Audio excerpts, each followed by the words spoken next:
అందరికీ నమస్కారం. మన ఈ మధ్య నిజామాబాద్‌లో మేము సంక్రాంతికి వస్తున్నాం ఈవెంట్ చేయడం జరిగింది. అది నిజామాబాద్ పట్టణంలో ఫస్ట్ టైం. ఇంతకుముందు ఎప్పుడు మన దగ్గర సినిమా ఈవెంట్స్ పెద్దగా జరగవు. అప్పుడు ఒకసారి ఫిదా సక్సెస్ మీట్ ఒకటిసారి పెట్టాము. మళ్ళీ సంక్రాంతికి వస్తున్నాం చేసాం. అంటే ఆ నిజామాబాద్‌తో నాకున్న అనుబంధం అలాంటిది. నిజామాబాద్ జిల్లా వాసిగా అక్కడ ఈ సినిమా ఈవెంట్ చేయాలని చేయడం జరిగింది. పోతే ఆ ఈవెంట్‌లో నేను మన కల్చర్‌లో ఉండే మన దావత్ గురించి, మటను, తెలగలు గురించి సంబోధించాను.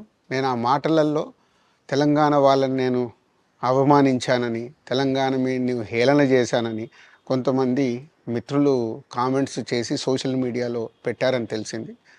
నా ఉద్దేశం అదే స్పీచ్‌లో లాస్ట్‌లో చెప్పడం జరిగింది. తెలంగాణ మన కల్చరు, మన దావత్తు నేను మిస్ అవుతున్నాను. సంక్రాంతికి 2 సినిమాలు రిలీజ్ అయ్యాక మన తెలంగాణ కల్చర్ దావత్‌ని నాకు చేసుకోవాలని ఉందని. సో, మన కల్చర్‌ని అభిమానిస్తాను నేను. అదే అర్థం చేసుకోకుండా దాన్ని కొందరు సోషల్ మీడియాలో రాద్ధాంతం చేస్తున్నారని తెలిసింది. నిజంగా మీరందరూ ఆ మాట వల్ల ఏదైనా హర్ట్ అయి ఉంటే నన్ను క్షమించండి. ఎందుకంటే నా ఉద్దేశం అది కాదు. ఎందుకు చెప్తున్నానంటే నేను నిజామాబాద్ జిల్లా బాన్సువాడలో ఫిదా అనే సినిమా షూటింగ్ చేసి ప్రపంచవ్యాప్తంగా ఆ ఫిదా సినిమా ఎంత అప్లాజ్ వచ్చింది. భానుమతి క్యారెక్టర్కి, మన తెలంగాణలో ఉండే కల్చర్కి, ఆ సినిమా ఎంత ఒక ఫ్యామిలీ ఎమోషన్స్కి ఎంత విలువ ఇస్తామనేది చెప్పడం జరిగింది ఆ సినిమాలో. అది ప్రపంచవ్యాప్తంగా ఫిదా సినిమా ఎంత పెద్ద హిట్ అయిందో మీ అందరికీ తెలుసు. అలాగే బలగం అనే సినిమా తీసినప్పుడు తెలంగాణ సమాజం మొత్తం మమ్మల్ని అభినందించింది.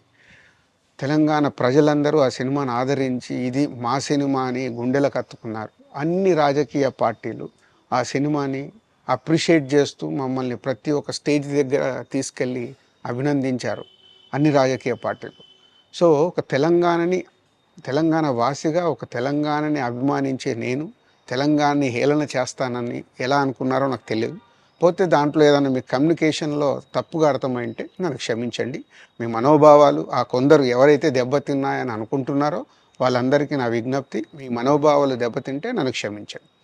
ఇప్పుడు నేను ఒక సినిమా ఇండస్ట్రీ ఫెటర్నీ నుంచి ఎఫ్డీసీ చైర్మన్గా అయ్యాను. సో మీ అందరికి తెలుసది. సో ఇటు సినిమా ఇండస్ట్రీకి అటు ప్రభుత్వానికి మధ్యలో ఉంటూ సినిమా ఇండస్ట్రీకి అవసరపడ్డట్టుగా నేను అన్ని సహాయ సహకారాలు చేస్తూ ఈ హైదరాబాద్లో హెల్దీ వాతావరణము తెలుగు సినిమాకి, తెలంగాణలో అభివృద్ధి చెందాలనుకునే యువతకి అందరికీ నేను ఉపయోగపడేలాగా ఉండాలి. మొన్న అలాగే పవన్ కళ్యాణ్ గారు కూడా చెప్పారు, యూత్ చాలా ఉన్నారు, వాళ్ళందరికీ కూడా సినిమా ఇండస్ట్రీలో ఇష్టం ఉన్న వాళ్ళని అప్గ్రేడ్ చేసి చేయాలని. ఆ ప్రభుత్వంతో కూడా అక్కడ సినిమాలో కావాల్సిన అందరినీ డెవలప్ చేస్తూ వాళ్ళందరూ మళ్ళీ తెలుగు సినిమాకే, తెలంగాణలో నేర్చుకున్న, ఆంధ్రాలో నేర్చుకున్న వాళ్ళందరూ తెలుగు సినిమాకే ఉపయోగపడతారు.